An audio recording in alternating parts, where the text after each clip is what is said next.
नमस्ते। हमारे साप्ताहिक कार्यक्रम प्रोफेसर दुबे के साथ बातचीत में आपका स्वागत है। पिछली बार प्रोफेसर दुबे हमारे स्टूडियो में थे।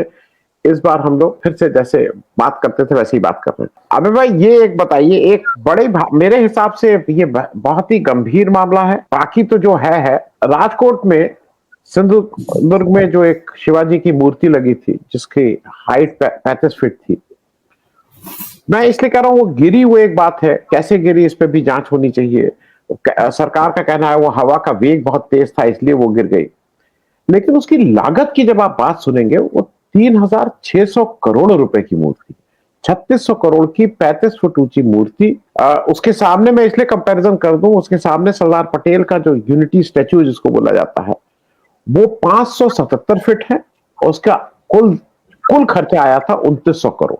यहां पे ये 3600 करोड़ में 35 फीट की मूर्ति, मैंने कल कैलकुलेट किया था तो 18 कैरेट गोल्ड और 22 कैरेट गोल्ड के बीच में 8 टन से 10 टन सोना आ सकता था, और 10 टन सोने में तो सोने की मूर्ति बन सकती है, सोने की 10 टन की 35 फीट की। ये गंभीर है और ये ऐसे नहीं है। अब इसको देवेंद्र फडणवीस कह रहे हैं इसमें राजनीति ना करें, मोदी जी आज जाके कह रहे हैं कि मैं तो बिल्कुल मेरे आराध्य हैं, मैं सिर्फ, ये सब बकवास है। पहली बात यह है कि ये एक तो वो आराध्य है भाई, ठीक है, वो शीर्ष है, उनकी मूर्ति गिरे, लेकिन ये 3600 करोड़ रुपए में आप 35 फीट की मूर्ति बना रहे हैं, इस पे भी एक, ये तो जेपीसी का मामला है अबे भाई। निश्चित रूप से ये मूर्ति तो इस बात का सबसे बड़ा प्रमाण है कि नरेंद्र मोदी के जो पिछले 10 साल शासन के गुजरे हैं वो अभूतपूर्व भ्रष्टाचार के साल थे, और इसके बहुत सारे प्रमाण आ चुके हैं। जिस तरीके से एयरपोर्ट्स के टर्मिनल गिरे हैं, जिस तरीके से ट्रेनों का पिछले 2 महीने के अंदर ही जितने ट्रेन हादसे हुए हैं, मतलब बहुत पूरी तरीके से ये पूरी सरकार गवर्नेंस डेफिसिट की शिकार तो है ही, साथ में पूरा 10 साल की अवधि जो है वो एक अघोषित और जिसकी जांच नहीं अभी तक की गई है और जिसको अभी तक भ्रष्टाचार दस्तावेजी तौर पर नहीं माना गया है, एक इस तरह का कार्यकाल है। विपक्ष ने अभी तक उस कार्यकाल को 10 साल के भ्रष्टाचार का शीर्षक देकर कोई श्वेत पत्र प्रकाशित नहीं किया है, बस केवल इतनी कमी रह गई है। मेरे ख्याल से इस मूर्ति के गिरने के बाद इस श्वेत पत्र की नौबत आ जानी चाहिए और विपक्ष को अपनी रणनीति में इसे शीर्ष पर रखना चाहिए और सारे देश के सामने ये पेश करना चाहिए सिलसिलेवार कि पिछले 10 साल में केवल नरेंद्र मोदी की इच्छाओं की पूर्ति के लिए कौन कौन से भ्रष्टाचार किए गए। जैसे कि संसद बनवाई गई, संसद बनवाने के थोड़े दिन बाद ही टपकने लगी, हम लोग जानते हैं। जो भारत मंडपम बनवाया गया, भारत मंडपम की भी हालत खस्ता है। जो दिल्ली में प्रगति मैदान की जो टनल है, बहुत मशहूर टनल है, इसका खुद प्रधानमंत्री ने उद्घाटन किया था, उसकी हालत यह है कि जरा सा भी पानी बरसता है तो उसके अंदर पानी भर जाता है। इन सारे प्रकरणों में हजारों करोड़ रुपए खर्च हुए हैं और उनको बहुत ही जल्दबाजी में किया गया।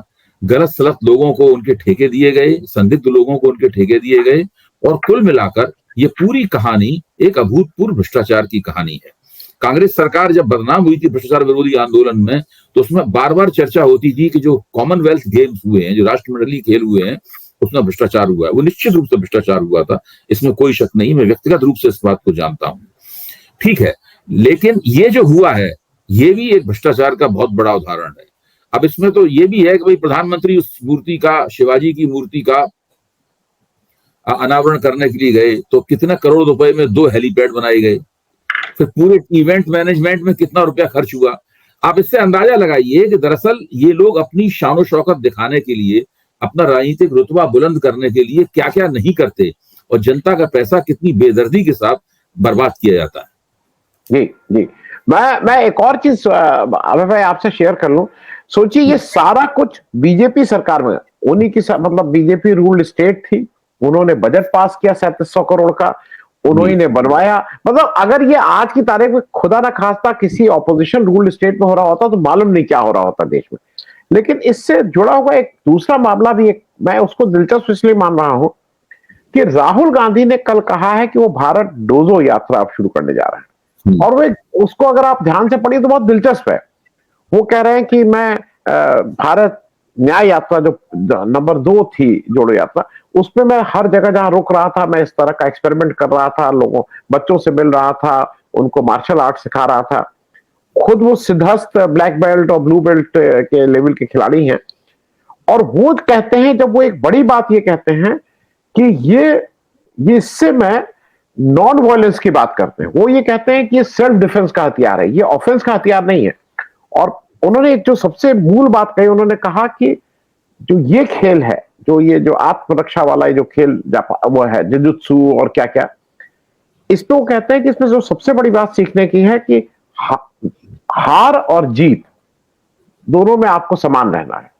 तो मुझे लगता है कि वो एक तो यूथ को एड्रेस कर रहे हैं और अगले कई सालों का एजेंडा भी, क्योंकि मैं इस पे भी आपका एक जरा वो वक्तव्य चाहूंगा, और मेरे कुछ और प्रश्न है, मैं इसी से आपने बहुत अच्छा मुद्दा उठाया आनंद जी।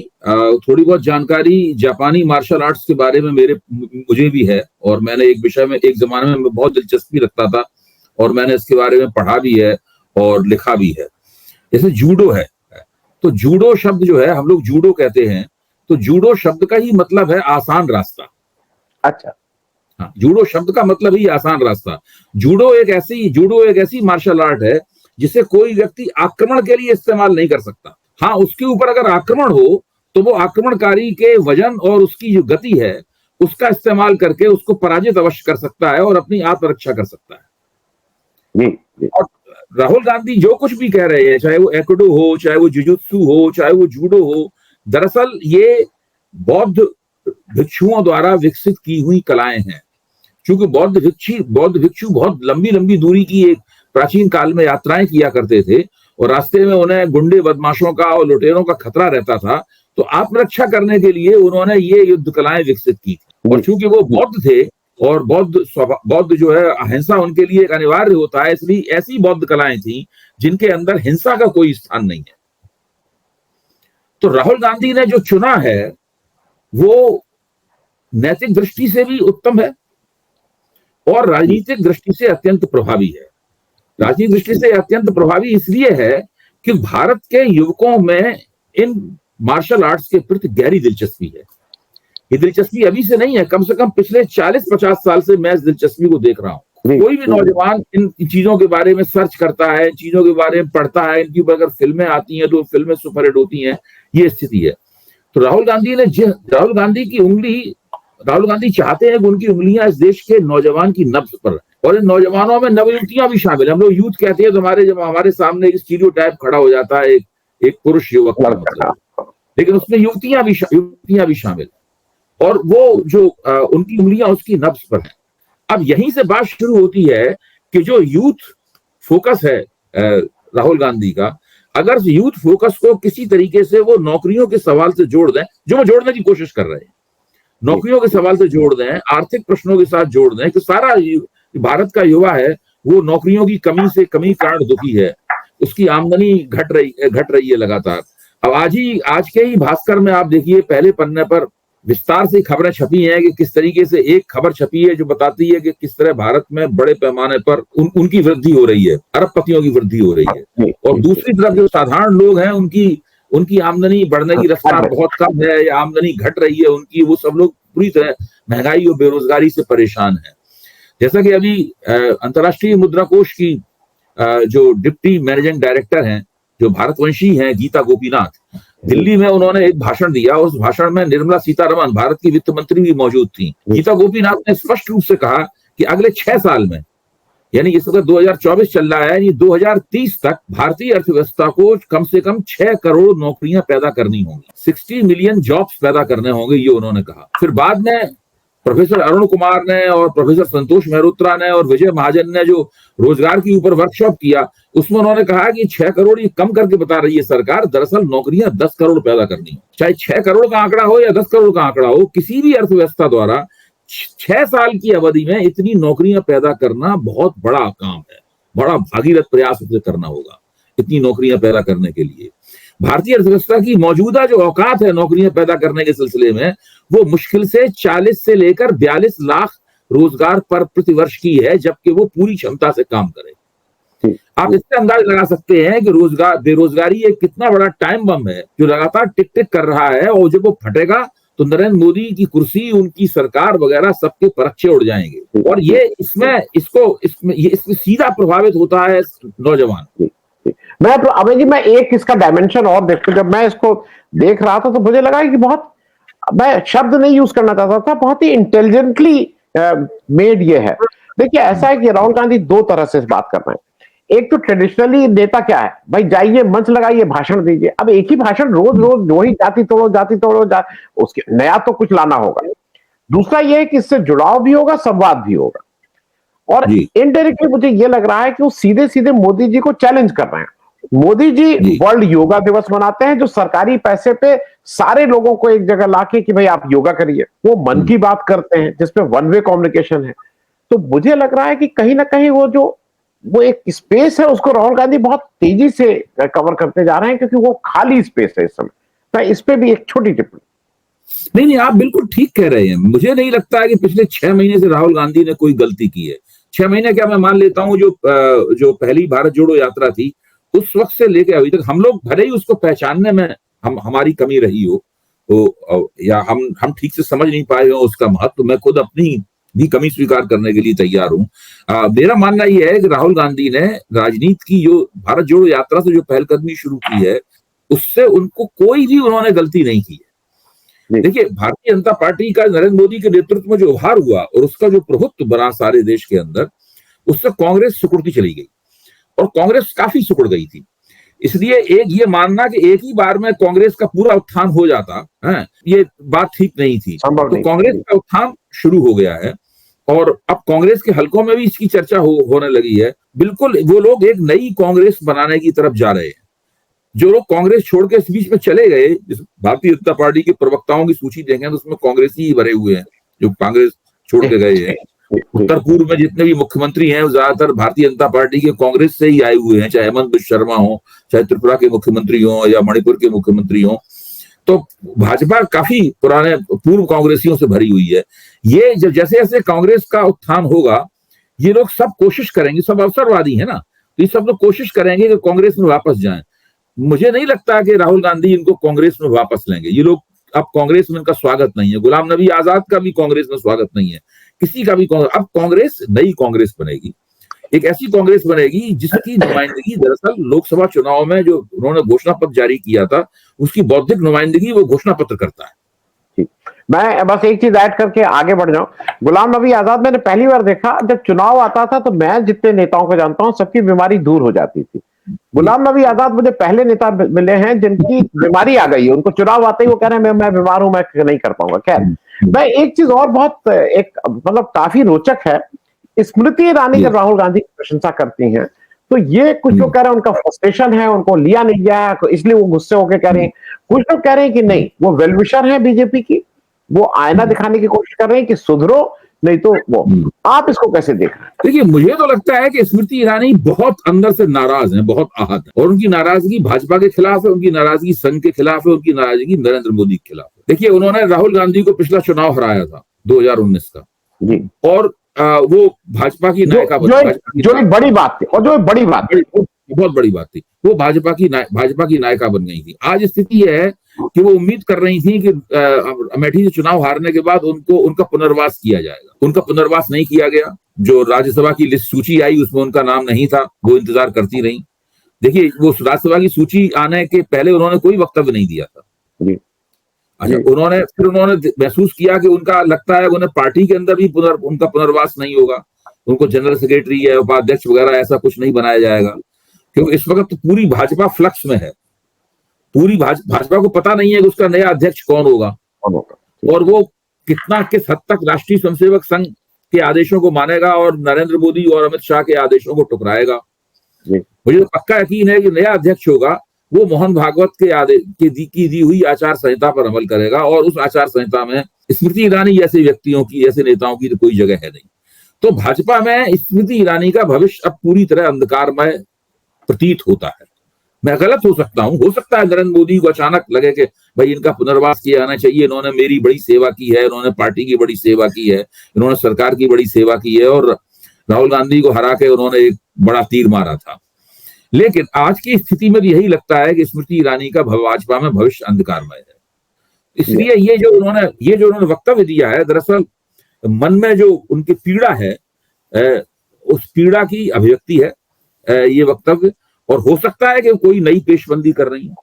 जी, मैं एक और चीज, हम लोग पिछले हफ्ते बात किए थे, लेकिन चूंकि फिर वो नया आ गया इसलिए कर दूं। आज मैं किसी से बात कर रहा था हिमाचल के, प्रदीप चौहान जी हैं, पत्रकार हैं। उन्होंने कहा कि हिमाचल से हमने आप लोगों को, इस देश को 3 रत्न दिए हैं, अनमोल रत्न। उनका जेपी नड्डा जी, अनुराग ठाकुर जी और तीसरे कंगना रनौत जी। मैं कंगना रनौत जी का नाम इसलिए ले रहा हूं कि वो जो कर रही हैं, वो कुछ लोगों का कहना है कि बाय डिजाइन है, बाय प्लानिंग के तहत कर रही हैं। अखिलेश यादव कहते हैं वो प्लानिंग है, कुछ लोग कह रहे हैं भाई एक्सीडेंट है, भाई वो ऐसी ही है, उनको नहीं पता है ये सब चीजें। इसको वो जो बार बार रिपीटेडली ये कर रही हैं, इसको मतलब इससे फायदा क्या हो रहा है किसी का भी? देखिए, मैं ये मानता हूं, मैंने इसके ऊपर सोचा है, आप जो बात कह रहे हैं मैं इस पर कुछ दिनों से सोच रहा था, और पहले मेरा आकलन कुछ और था, लेकिन आज सवेरे से मेरा आकलन इस बारे में कुछ और है, जिससे मैं आपके साथ साझा करना चाहता हूं। देखिए, कंगना रनावत राजनीति में कुछ उनका मिजाज भी इस तरह का होगा, और राजनीति में नई भी है वो, तो उनको डिप्लोमेटिक लैंग्वेज बोलना नहीं आती है। ठीक है, हाँ, तो वो बात बोलती हैं जो कि राष्ट्रीय स्वयंसेवक संघ के स्वयंसेवक से लेकर मोहन भागवत तक और भाजपा के कार्यकर्ता से लेकर नरेंद्र मोदी के मन में होती है, लेकिन वो उस बात को व्यक्त नहीं करते। जब वो कहते हैं हम आरक्षण के हमेशा समर्थक रहेंगे, हम हजारों साल तक आरक्षण चलता रहे समर्थक रहेंगे, तो ये मन में ये होता है कि आरक्षण नहीं होना चाहिए, क्योंकि आरक्षण जो है ना, वो इक्वलिटी का, जो पहले पिछड़ गए हैं उनको विशेष सुविधा देकर समता की तरफ ले जाने वाला है। समता के सिद्धांत में लोगों का विश्वास नहीं है। दीनदयाल उपाध्याय से लेकर दत्तोपंत ठेंगड़ी तक किसी का भी साहित्य आप पढ़ लीजिए, वो लोग समता में नहीं समरसता में विश्वास करते हैं कि ब्राह्मण को दलित के साथ समरस होना चाहिए, दलित को ब्राह्मण के साथ समरस होना चाहिए। इस प्रकार की थीसिस ये लोग देते रहे हैं, और ये थीसिस ऑन रिकॉर्ड है, उनके लेख और किताबें वगैरह सब इसकी छप चुकी हैं। तो जब ये कहती हैं, जब ये किसानों के बारे में बोलती हैं, जो भी उन्होंने बोला है मैं दोहराना जरूरी नहीं समझता, और जब वो इन सब चीजों के बारे में बोलती हैं, तो दरअसल ये भाजपा के मर्म में जो है, देखिए भाजपा दलित विरोधी है, भाजपा ओबीसी विरोधी है,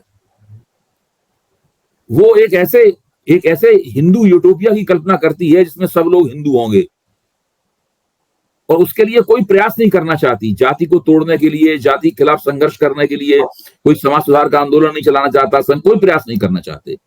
तो कंगना रनौत ने जो कहा है, अब देखिए जिन्होंने किसानों के बारे में जो उन्होंने कहा है कि किसान आंदोलन चल रहा था तो भाजपा की तरफ से इस प्रकार का सुनियोजित प्रचार नहीं होता था, यही सब तो होता था भाजपा, यही सब तो वो बोली हैं भाई। जो भाजपा के और राष्ट्र संघ के मर्म में है, उसको कंगना रनावत ने अभिव्यक्ति दी है, मैं ये कहता हूं। अब सवाल इस बात का है कि उनसे नड्डा साहब ने बुला के समझाया उनको, भाई ये सब मत बोलो। अब उनको और कुछ ज्यादा बोलना आता नहीं है, तो अब देखिए क्या होता है आगे। अभी तो काफी सेवा करेंगी नहीं, अबे भाई मालूम नहीं, गांव में अगर आप, गांव से आपका वास्ता है, गांव में ये बहुत कॉमन होता था कि हम तुम्हें डांटेंगे सबके सामने, लेकिन तुम करते रहो। ये भी एक मिलीजुली कुश्ती भी हो सकती है, इसको भी रूल आउट नहीं किया जाता। ये मिलीजुली कुश्ती भी हो सकती है, लेकिन इस मिलीजुली कुश्ती से तो भाजपा को बहुत नुकसान होगा। हाँ देखिए, इस मिलीजुली कुश्ती से अगर कंगना रनावत उस रेडिकल फ्रिंज की नेता होती जो हमेशा गॉडसे की तारीफ करता रहता है, लेकिन दरअसल वो चुनाव वगैरह में उसकी कोई भूमिका खास नहीं होती, ऐसी नहीं है। वो खुद भी चुनाव लड़ रही है, आगे भी फिर से टिकट मिलेगा, फिर चुनाव लड़ेंगी, और उनको उससे चुनाव प्रचार भी करवाया जाएगा। अभी भारतीय जनता पार्टी को हरियाणा में चुनाव लड़ना है, भाजपा को झारखंड में चुनाव लड़ना है, भाजपा को तो अभी बहुत से चुनाव लड़ने हैं। 2026 के खत्म होते होते भाजपा को बहुत तमाम चुनाव लड़ने हैं, और हर जगह वो बैकफुट के ऊपर है, मुश्किल है उसके लिए चुनावों को जीतना। जितने चुनाव भाजपा हारती जाएगी, उतना ही नरेंद्र मोदी के नेतृत्व पर सवालिया निशान और बड़े होते जाएंगे, न केवल सहयोगी दलों की नजरों में, बल्कि भारतीय जनता पार्टी के अपने कार्यकर्ताओं की नजरों में।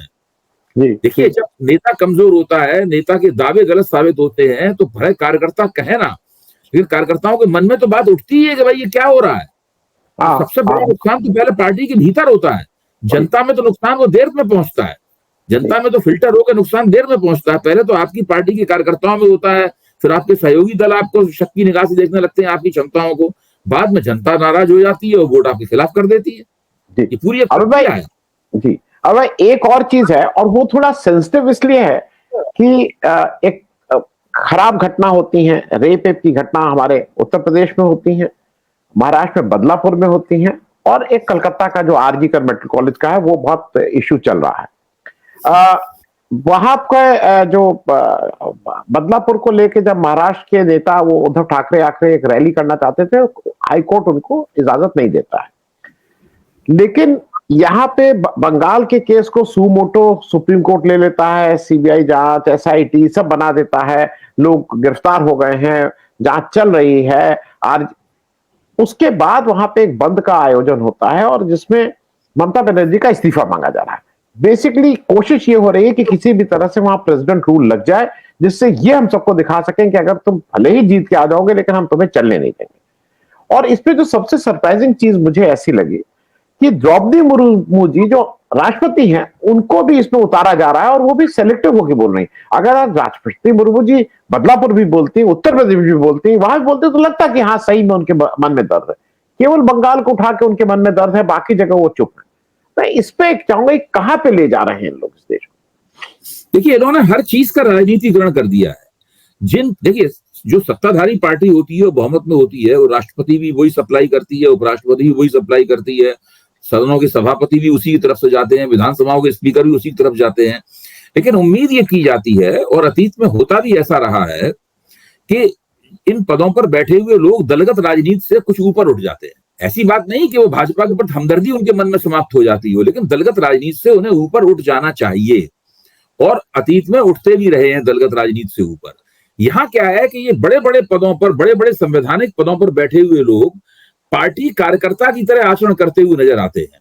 भाजपा की राजनीतिक गोटी रोजमर्रा की बहसों में, रोजमर्रा के विवादों में कैसे लाल बनी रहे, इसके लिए ये लोग सदैव प्रस्तुत हैं अपना उपयोग दुरुपयोग करवाने के लिए। अब राष्ट्रपति को इसमें लाना ही नहीं चाहिए था इसके अंदर। जी जी जी। राष्ट्रपति को अगर लाते भी तो एक बृहद परिप्रेक्ष्य दिखाई पड़ता, उसमें दूसरी घटनाओं का भी जिक्र होता। लेकिन कभी उत्तर प्रदेश की घटना का तो जिक्र करेंगे नहीं, कभी महाराष्ट्र की घटना का तो जिक्र करेंगे नहीं, तो उससे परिस्थिति पूरी। अब इसमें हो क्या गया है, अब आप देखिए, जो पश्चिम बंगाल के गवर्नर हैं वो पिछले 20 दिन में 2 दफे दिल्ली जा चुके हैं, 2 दफे दिल्ली से आ चुके हैं। जब वो जाते हैं तो पूरा उनका वीडियो बनता है, पूरा प्रचार होता है कि वो दिल्ली जा रहे हैं। अब पता नहीं क्या होने वाला है। फिर दिल्ली में जाके वो गुलदस्ते भेंट करते हैं उपराष्ट्रपति को, गृह मंत्री को, सबको, और मिलते हैं, ये सब करते हैं। फिर वहां से फिर कयासबाजी शुरू होती है कि क्या बात हुई होगी, और उसके बाद वो शुरू हो जाता है। फिर ये अटकलें लगनी शुरू होती हैं कि पश्चिम बंगाल में राष्ट्रपति शासन लग सकता है। देखिए, पश्चिम बंगाल में संवैधानिक रूप से एक चुनी हुई सरकार है जो प्रचंड बहुमत जिसके पास है, और पश्चिम बंगाल में जो संवैधानिक जो सिस्टम है, पूरी प्रणाली है, व्यवस्था है, वो भंग नहीं हुई है। एक घटना हुई है, उसके ऊपर आंदोलन चल रहा है, और पुलिस बहुत धैर्य और संयम के साथ उस आंदोलन का मुकाबला कर रही है। बहुत ज्यादा कोई हिंसा वगैरह पुलिस नहीं होने दे रही है। और अगर आप नेशनल क्राइम रिकॉर्ड ब्यूरो वगैरह के आंकड़े देखें तो कलकत्ता अभी भी महिला सुरक्षा के मामले में देश में सर्वोच्च ऊपर से 2-3 जो जगह हैं उनमें से कलकत्ता एक है।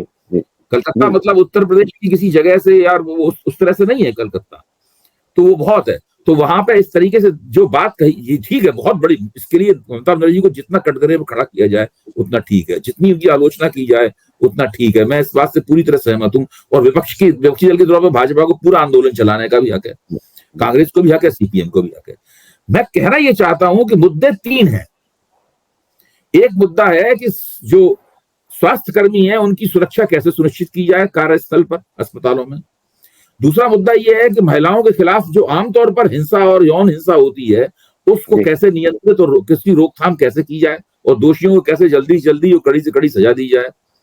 और तीसरा मुद्दा यह है कि क्या पश्चिम बंगाल की जनता ममता बनर्जी के खिलाफ आंदोलन कर रही है या बीजेपी ममता बनर्जी के खिलाफ आंदोलन कर रही है। अगर पश्चिम बंगाल की जनता इस आंदोलन के साथ नहीं है, या केवल देखिए मन में लोगों के रोष होता है, इस घटना पर कोई खुश तो रोष होगा सबके। रोष भी 2 तरह का होता है।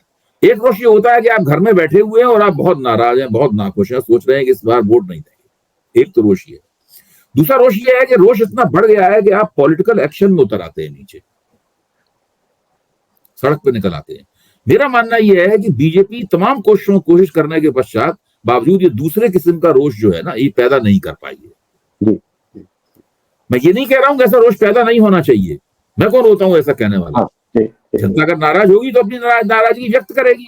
बीजेपी खतरा ये है कि आज जो लोग घरों में बैठे हुए हैं और नाराज हैं बहुत ज्यादा ममता बनर्जी की सरकार से, क्षुभित हैं जो लोग, वो लोग, उन लोगों की नाराजगी कुछ दिनों बाद वैसी नहीं रहेगी। ममता बनर्जी तो एंटी इनकम्बेंसी घटाने के बहुत सारे हथकंडे जानती हैं और उसको करके दिखा चुकी हैं। तो ये स्थिति है। मुझे लगता है 20 दिन हो चुके हैं इस घटना को, आंदोलन को। मुझे लगता है कि धीरे धीरे ये भारतीय जनता पार्टी जो है ना, वो अपने आंदोलन की प्रभावकारिता खोती जा रही है। मैं एक और चीज एक और चीज आई है, कहा जा रहा है कि बिहार में बहुत से लोग कह रहे हैं भूचाल आने वाला है, भूचाल आने वाला है। उस पर भूचाल की बात इसलिए कही जा रही है बार बार कि पीके ने पेशकश की है चिराग पासवान से कि आप हमारी पार्टी ज्वाइन करो स्वराज, लेकिन आप मर्ज करो पार्टी को और आपको हम 2 अक्टूबर को चीफ मिनिस्टर फेस बना के अगला इलेक्शन आपके को एज चीफ मिनिस्टर लड़ेंगे। चिराग पासवान की तरफ से यह है कि पार्टी को मत वो कराइए, मैं वैसे ज्वाइन करूं। अब सारा कुछ यही है कि इसको वही लोग बोल रहे हैं बिहार में भूचाल, बिहार में भूचाल। बहुत पीके घूमे भी हैं प्रशांत किशोर पूरे उसमें, उनको लगता है कि जमीन उन्होंने तैयार कर ली है। अगर उनको एक क्रेडिबल बढ़िया नेता मिल जाए और चिराग पासवान उसमें फिट होते हैं तो वो शायद कुछ बड़ा उलटफेर कर सकते हैं। मैं इस पे भी एक टिप्पणी चाहूंगा। देखिए, सोचना हम लोगों को ये चाहिए कि प्रशांत किशोर जी का ये जो प्रस्ताव है, इस प्रस्ताव के ऊपर चिराग पासवान हमदर्दी से सोच ही क्यों रहे हैं? आखिरकार वो कौन सी परिस्थितियां हैं जिसकी वजह से वो इस प्रस्ताव पर हमदर्दी से सोच रहे हैं? वो परिस्थितियां जो मेरी समझ में आई है वो ये हैं, चिराग पासवान को डर है कि भारतीय जनता पार्टी उनके 6 एमपीओ में से 3 को फोड़ सकती है और वो बातचीत शुरू हो गई है। वो तीनों एमपीओ के नाम भी उनको पता है कि कौन कौन जा सकते हैं बीजेपी में। दूसरे, अमित शाह ने पशुपति पारस को बुला के बातचीत करनी शुरू कर दी है। तो जब चिराग पासवान को साफ लग रहा है कि भाई उनकी पार्टी को खत्म करने की पूरी कोशिश हो रही है, तो कोई ना कोई तो विकल्प तलाशेंगे, कहीं ना कहीं तो अपने लिए कोई टोकरी तलाश लेंगे जहां वो अपना कुछ अंडे, बाकी अंडे तो भाजपा की टोकरी में रखेंगे, एनडीए की टोकरी में रखेंगे, कुछ अंडे बाहर भी रखेंगे। तो ये जो प्रशांत किशोर का प्रस्ताव, अगर कोई ऐसा प्रस्ताव है, तो वो चिराग पासवान के पास वो मजबूरियां हैं जिनकी वजह से वो इस प्रस्ताव के बारे में एक बार सोच सकते हैं। हालांकि मेरी निजी राय ये है कि वो इतने हिम्मती नेता है नहीं कि वो अपनी पार्टी को उसमें विलय कर दें और अपना मंत्रिमंडल वगैरह सब छोड़ छाड़ के वहां पर एक बगावत का झंडा लेके खड़े हो जाएं और जनता के बीच में जाएं। वो जनता से इस प्रकार ताकत पाने वाले नेता नहीं है। हाँ, वो मैंने भी देखा। मैं चलते चलते एक अंतिम प्रश्न, और वो इंपॉर्टेंट इसलिए है कि मैं उसको सोच रहा था कि ममता जी के बाद ही करता। दिल्ली के लेफ्टिनेंट गवर्नर सक्सेना साहब ने एक एडिटोरियल लिखा इंडियन एक्सप्रेस में, और उसमें उन्होंने बड़ा बताया कि आम आदमी पार्टी कितनी खराब है, गवर्नेंस नहीं है, लोग रो रहे हैं, लोगों में दिक्कत है। हालांकि रो रहे हैं तो उनको वोट काहे दे रहे हैं। खैर, उसका जवाब सौरभ भारद्वाज ने दिया। मैं सिर्फ 2 चीजों पे आपसे समझना चाहूंगा। सौरभ भारद्वाज ने बाकी जो भी कहा, उन्होंने 2 बातें स्पष्ट रूप से उठाई कि दिल्ली के लेफ्टिनेंट गवर्नर साहब की 2 इंडिविजुअल जिम्मेदारियां हैं जो उनको डायरेक्ट है। एक लॉ एंड ऑर्डर, जिसमें वो दिल्ली पुलिस उनके अंडर आती है, और दूसरा लैंड मैनेजमेंट जो डीडीए उनके पास है। और उनका, सौरभ भारद्वाज का कहना है कि लॉ एंड ऑर्डर में दिल्ली इस समय crime capital of the country है। सबसे ज्यादा डेटा के हिसाब से दिल्ली में क्राइम हो रहा है, चाहे महिलाओं के अगेंस्ट हो, चाहे वृद्धों के अगेंस्ट हो, बच्चों के अगेंस्ट हो, वैसे भी रेप सब जगह है। तो इस पे सीधे सीधे उन्होंने इनको कटघरे में खड़ा किया। और दूसरा, उन्होंने डीडीए वाले में भी कहा कि उन्होंने कहा था कि लोगों के पास घर नहीं रहने, उन्होंने कहा कि ये आपकी जिम्मेदारी, आप क्यों नहीं घर प्रोवाइड कर पाए, आप अफोर्डेबल हाउस क्यों नहीं दे पाए। और 40,000 करीब 16,000 18,000 करोड़ के 40,000 घर बने रखे हैं जो बेच नहीं पा रही है डीडीए। ये किसकी? मैं इन दोनों पे ही आपका एक वो चाहूंगा। देखिए, 2013 में आम आदमी पार्टी की सरकार पहली बार कांग्रेस की मदद से बनी थी, जो शायद बहुत कम दिन चली। उसके बाद विधानसभा जो थी वो एक तरह से निलंबित बनी रही, भंग नहीं हुई, निलंबित सस्पेंडेड एनिमेशन में रही। उसके बाद में फिर आम आदमी पार्टी ने जबरदस्त जीत हासिल की, 2 जबरदस्त जीतें उन्होंने हासिल की। जब नजीब जंग थे उपराज्यपाल, उसके बाद दूसरे उपराज्य बैजल साहब उपराज्यपाल बने, ये तीसरे उपराज्यपाल हैं। पहले दोनों उपराज्यपालों से भी अरविंद केजरीवाल की झपट हुआ करती थी, लेकिन सब काम ठीक से चल रहा था और वो जो चुनी हुई सरकार है वो भी अपना काम कर पा रही थी। ये राज्यपाल साहब जब से आए, उपराज्यपाल साहब से आए हैं, तब से इन्होंने तय कर लिया है कि हम चुनी हुई सरकार को कोई काम नहीं करने देंगे। ये गुजरात मॉडल वाले हैं। अबे भाई, दर्शकों को भी बता रहे हैं कि गुजरात पता है। नहीं, मैं दर्शकों को बता रहा हूँ कि गुजरात से ट्रेनिंग होके आई है इनकी। जी। और ये डेमोलिशन मैन की तरह भेजे गए हैं। और जब सुप्रीम कोर्ट की संविधान बेंच ने ये फैसला दे दिया था कि उपराज्यपाल जो है वो चुनी हुई सरकार के ऊपर हावी नहीं हो सकते, तो चुपचाप राजभवन में बैठ गए थे कुछ दिनों के लिए। फिर बाद में जब संसद में अपनी संसदीय शक्ति का सहारा लेकर नरेंद्र मोदी ने उस फैसले को पलट दिया और सर्विसेज डिपार्टमेंट उपराज्यपाल को दे दिया। अब दिल्ली में क्या हास्यास्पद स्थिति है, आप सोचिए। दिल्ली सरकार के पास शिक्षा विभाग है, स्वास्थ्य विभाग है, लेकिन शिक्षा विभाग और स्वास्थ्य विभाग में जो नियुक्तियां हैं वो राज्यपाल के पास हैं। जो नया मतलब पूरी तरह दिल्ली सरकार को रिडंडेंट, पूरी तरह बेकार बना देने के लिए वो संविधान संशोधन किया गया और सुप्रीम कोर्ट के संविधान बेंच के फैसले को पलटा गया।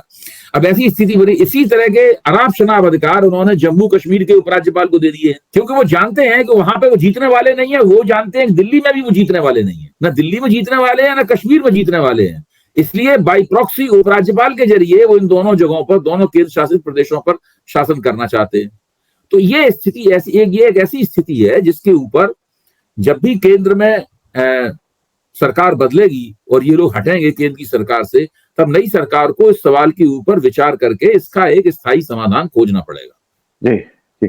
बहुत बहुत धन्यवाद अभय भाई बात करने के लिए। विषय बहुत से थे और उसको समेटना आधे घंटे में थोड़ा वो होता है, लेकिन फिर भी बहुत बहुत धन्यवाद। Thank you so much.